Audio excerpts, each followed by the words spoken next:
Show Flyers get the, how about this? Shootout win. I was almost going to curse you, Bry, because you brought up shootout and the team ended up in shootout. And we know that going to shootout this season has not been a positive until tonight. This is the first shootout win in franchise history, right? Or second.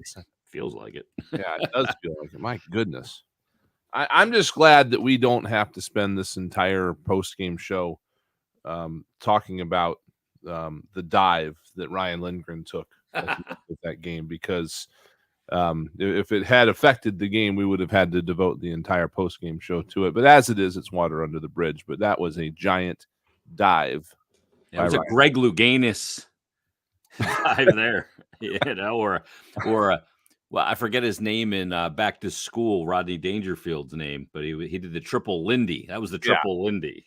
You don't get tagged publicly by player safety till your second dive. So we don't know if he's had a dive this year already or not. But if it was his second dive, we'll hear about it tomorrow. But at any rate. Yeah, they'll take it, and they dodge the bullet on the power play and practice the penalty kill under pressure. Yeah, a big time pressure too, and one of the second best power play in the NHL, right? With the Rangers. Yep. It's crazy because the Flyers go up in this game 3-0. Let's get to the BetRivers.com highlight reel. Let me tell you real quick first that the Rangers outshot the Flyers 46-26. Further proving my point that the goaltending position is the most important and consequential position in sports. Yeah, absolutely. We were looking at some of the numbers in the second intermission on Martin Jones. He had a 44 save game when he actually took on San Jose in Philadelphia back in January, but his career high had been 47. So that just shows you how close he got to, the most saves in his career with the 43 tonight. He was right up there. So that's a pretty busy night. Yeah, we talked about the second intermission when we were talking about him. And you asked me what I was seeing with him, and I was just efficiency and movement, just looking so confident, getting to his spots, patience, reading the play. And then in the third period, they went to Bush, who, of course, played in the NHL as a goaltender for so long, holds one of the most prestigious records in goaltending history with the shutout streak of 5+ games. He also won the other shootout win in franchise history, right? Yeah, against the Rangers in 2010 against Henrik Lundqvist. And Bush said, I've been really impressed with his efficiency and movement and reading of the play. I'm like, oh, God, I got that right. Well, he was obviously listening to the intermission show. I mean, well, he always does, yeah. Yeah. If I say something wrong, I'll hear about it. But anyway, at any rate, so the Flyers, again, got shot by 20 shots in the game. They get the goals in the first period from York and Tippett. So we head to the third period, after a scoreless second. Let's pick it up here, Rye. 44 seconds into the third period, the Flyers extend the lead to 3-0, shocking the Madison Square Garden audience when Joel Farabee picks up his 16th of the season. And then just the Hayes one after this.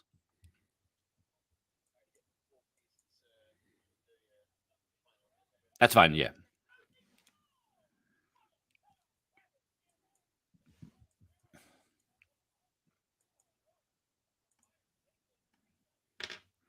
Yeah, great play. Once again, it's Travis Sanheim jumping up in the play. We're used to seeing him, Bry, jump up on the left side and feed to his right to the middle. But this time he's going up the right side and he feeds to his left side to Joel Farabee, and the skating ability basically causes that 2-on-0. Yeah, it was great on him to recognize that he had that lane there. He had coverage. Somebody dropped back. It was just good execution overall by the full 5 guys on the ice. And so, they were able to pull that off. It's if you're not paying attention or you don't read it right, you might just say, okay, I'm going to try to lead the forward, or you might try to chip it ahead to Farabee or whatever. But he saw that he had the lane and jumps right into it. And, and again, uses Farabee, knows that he's there. And instead of, trying to necessarily beat the goaltender himself or whatever, just takes full advantage of that. And, I don't know if it was Panarin chasing him or somebody was chasing Farabee, and they just let up. And, that enabled it to be a pretty easy tap in. Yeah, I mean, the thing about the play is the whole play, the breakup of the play in the D zone starts in the left. Well, if you're looking from the Flyers net out, left corner down at the goal line along the boards. And who makes that play? Travis Sanheim. But then he recognizes, okay, we got to get up and we got to get numbers, and just darts to the middle of the ice. And when Lindblom pulls up, he spots him, and then he goes in and he blows right by the defender. And the 2-on-0, and Farabee will take 100 of these. Yeah, Just right there on the doorstep. Boom, easy. Pop it right into the open net. Puts the Flyers up 3-0 in the game. But then the Rangers answer. That goal comes 44 seconds into the period at 1:22. It's Panarin. He gets on the board. And then at 15:28 later in the period, Zibanejad gets on the board to make it 3-2. And then just 12 seconds later, it's Andrew Kopp on the play that it puts the Rangers and gets the Rangers tied in this game. The redirect that gets by Martin Jones. So we head to overtime, and overtime was wild as it always is. Flyers had a very abbreviated power play at the end of the overtime after that high stick on Travis Sanheim. So we head to the shootout. Shootout starts. Cam Atkinson, saved by Sturgeon. Good glove save. Then Mika Zibanejad, glove save by Martin Jones. Owen Tippett, glove save by Sturgeon. Shootout attempt from Artemi Panarin. Landed in Camden. It wasn't even close. It rolled on him, I guess. yeah. I mean, that thing ended up in Queens. Yeah, it was not. Yeah, it was especially by not close is a relative term. In terms of scale. Like for me, that was close. Yeah. For Panarin, it might as well been 50 feet wide. Yeah, I mean, that's it's a different bad county for him. Yeah. I think it even surprised Jones. Jones was kind of like, what was that? Yeah, he flubbed the puck earlier in the game too, and I was kind of like, what's going on here? I mean, he just didn't have his hands dialed in. So we get to the third round of the shootout. Flyers are shooting first, so the Rangers have the last opportunity, which puts you in that situation. If you score and get a save, you win. Here's Kevin Hayes' shootout attempt on Igor Sturgeon and the following play when the Rangers try and tie it.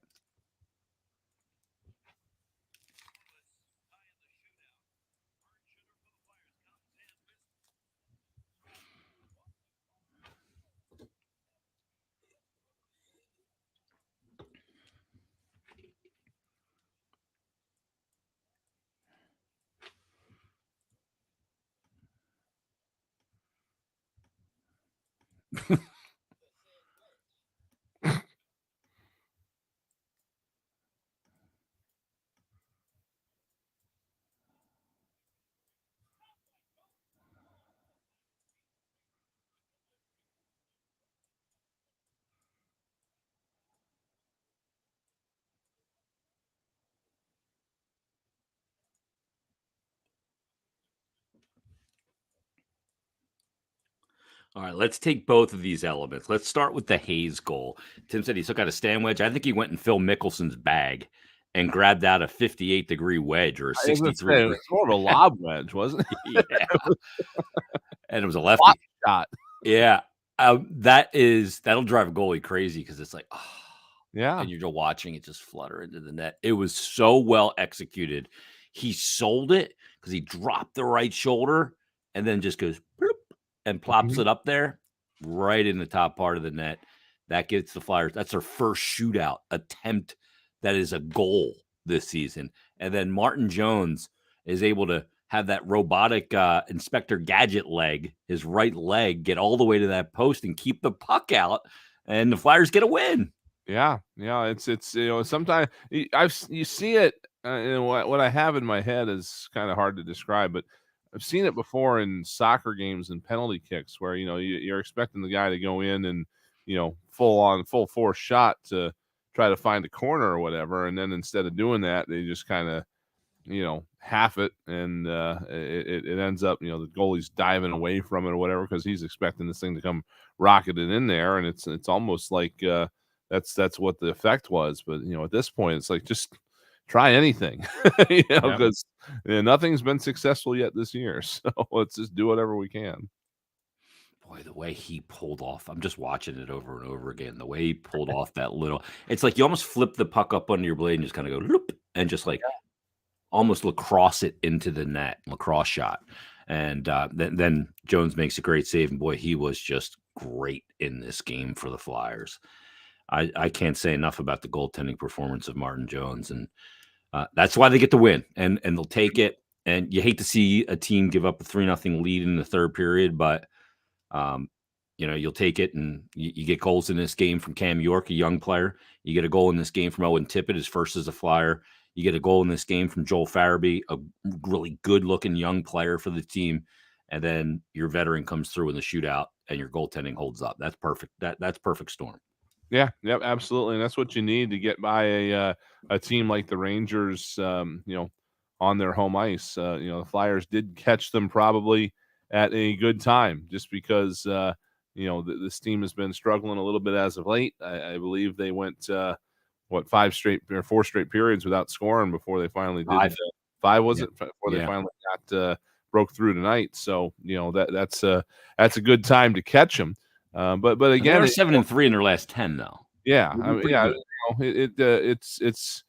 it's a funny game, the ebb and flow sometimes. But to me, it gives, regardless of what the circumstances were surrounding the Rangers, it gives these guys that are trying, Flyers again, a lot of young players trying to give some impressions, or at least get them some experience, and the fact that they're able to do that tonight, and win a game in a hostile environment like this. I mean, that's a confidence builder for these guys, and that's something that hopefully will pay off down the road. Yeah, and you get the win with no TK in the lineup. We know he wasn't feeling well yesterday. It was literally a game time decision. As they were running out to warm up and play soccer, we walked by him and said, "Hey, TK, you playing tonight?" And he said, "I have no idea." He literally didn't know. He was going to take warm-ups and see how he felt last night, and the back-to-back. And that's the other part of it. Flyers are on a back-to-back here. The Rangers played Friday, lost 3-0 against the Islanders, and the Flyers on the back-to-back come in, and they get the win. And they do it after playing a really tough opponent to play against in a team like Toronto. Right.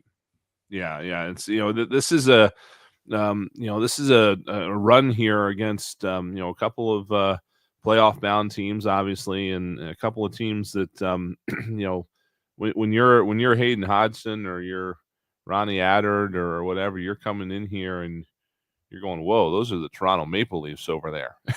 There's Austin Matthews.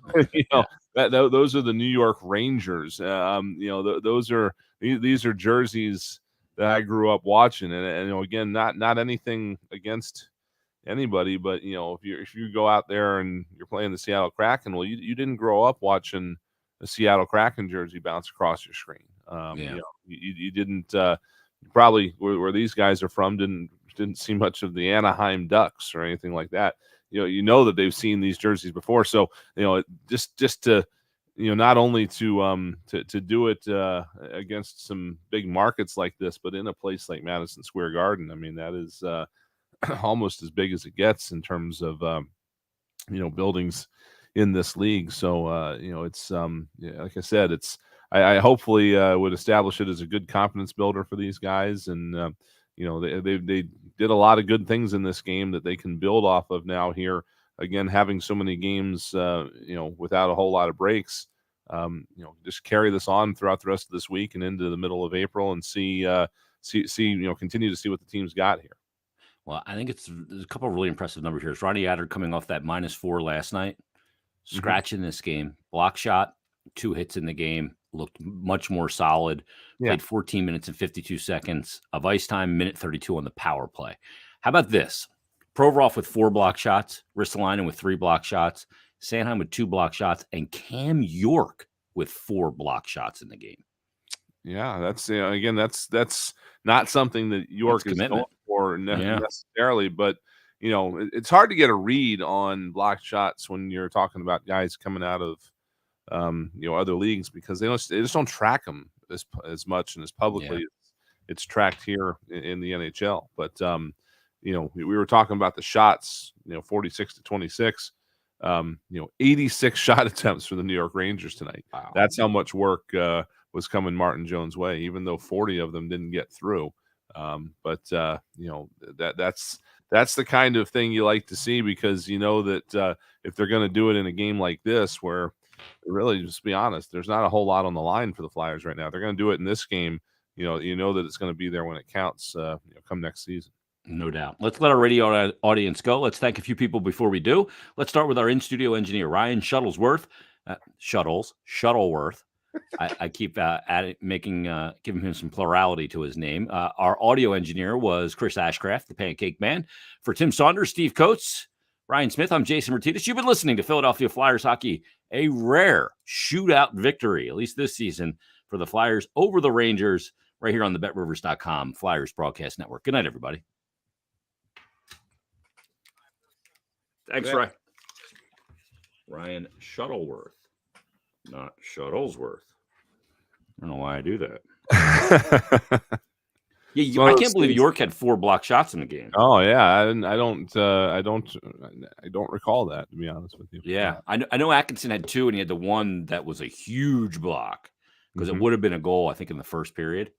Yeah. There was a couple like that that were again just really timely. They came at big moments. So you're obviously trying to limit in general the number of shots to get through, but that was a pretty significant one. Yeah, no doubt. Tomorrow on our my Stick to Hockey live show, I have Stephen Valaket coming on, who's the analyst for the Rangers on MSG, and I can't wait to talk to him about this goaltending performance. He's a former goalie, was the backup to Lundqvist for years, and it'll be fascinating to have that conversation with him tomorrow. Yeah, absolutely. He I'm sure has been talking about it all night here. Yeah, boy, Jones was so good in this game. Holy, I love seeing that. I love seeing good goaltending. That's the one thing that's weird about this year is the goaltending has been pretty darn solid. I mean, you look last night and you go, oh, they gave up 6. And there was a couple I didn't love that Carter gave up. The one off the end boards is kind of goofy. Didn't love the shorthanded goal because it just beats him under the glove. But, man, pretty good. I just hope that it carries over because I feel like it's easier to, it's easier to fix the offense than it is the goaltending. I think the Flyers have shown that over the years. So I'm kind of hoping that, whatever this is that's, that's plaguing the offense. I mean, obviously a lot of it was the injuries, but the fact that they weren't clicking this year, I just hope that if the Flyers can fix the offense, I like their chances of being able to bounce back from this year pretty quickly, just because it looks like obviously the goaltending has not been a problem, and the defense is looking more and more solid now that again people are healthy and all that. But it's been just nothing on the offensive side of things this year. So whatever that is, hopefully that's a priority in the offseason. I want to thank Dave R. on Twitter, LD Blanco. He said, at Jason Mert, dude pulled a Thornton Mellon on that dive. That was Rodney Dangerfield's name. Thornton Mellon. What a great name. Yes, it was. The triple Lindy. Oh, remember he's asking the teacher out on a date? He goes, he was infatuated with like the English teacher or whatever, the blonde. Yep. And he goes, I'd like to take you out on a date. And she says, okay. And he says, what about tonight? And she says, oh, I can't, I have class. He goes, how about tomorrow night? And she goes, I can't, I have class. And he goes, well, why don't you call me when you have no class? Just a great line. Things that stand out. I mean, this dude, Hodgson gets his stick out and he whacks him across his left leg, which is where his weight is. And then he continues on and he puts down his right leg and takes a stride and pushes off and is on his stomach. I mean, my goodness. Yeah. That was a Thornton Mellon dive. Oh. That's awesome. I'm glad that guy helped me out there. I was about ready to Google it. All right. Let's wrap this up. I'm going to do the podcast. It's Sunday. All right. Get some good sleep tonight for a change. Good weekend. We'll be back Tuesday. Yeah. So what do we got this week? Columbus Blue Jackets coming down the pike here. Yeah, we get Columbus Tuesday at Wells Fargo Center. We get Columbus and that god-awful friggin' cannon on Thursday. Don't let them score Thursday because I hate that thing. That's Thursday night. That's the second half of the home and home. And then Saturday we'll be back at Wells Fargo Center against the Ducks. And then it's Tuesday against Washington on the road. And we'll see the Rangers at Wells Fargo Center a week from Wednesday on the 13th. Yep, So yep. Both these games coming up here for Columbus are on WMMR, so we'll have the extended pre and post, here on Twitter and on Flyers Radio 24/7. Where we're not airing it right now because I forgot to switch the channel, but we'll have it on there as well once I get it together. All right. Well, everybody, thanks for watching. Thanks for checking it out. Flyers got a shootout win. I can't wait to log on Twitter to find out why that's a bad thing. Ping pong balls. Ping pong balls. We need more. All right. Even though we went through that earlier today. Yes. All right. Everybody, thanks. We'll talk to you coming up on Tuesday. Talk to you tomorrow on Stick to Hockey Live with Stephen Valiquette at 1 o'clock. And all right, Brian, we'll wrap it. See you, man. All right. Have a good night, everyone.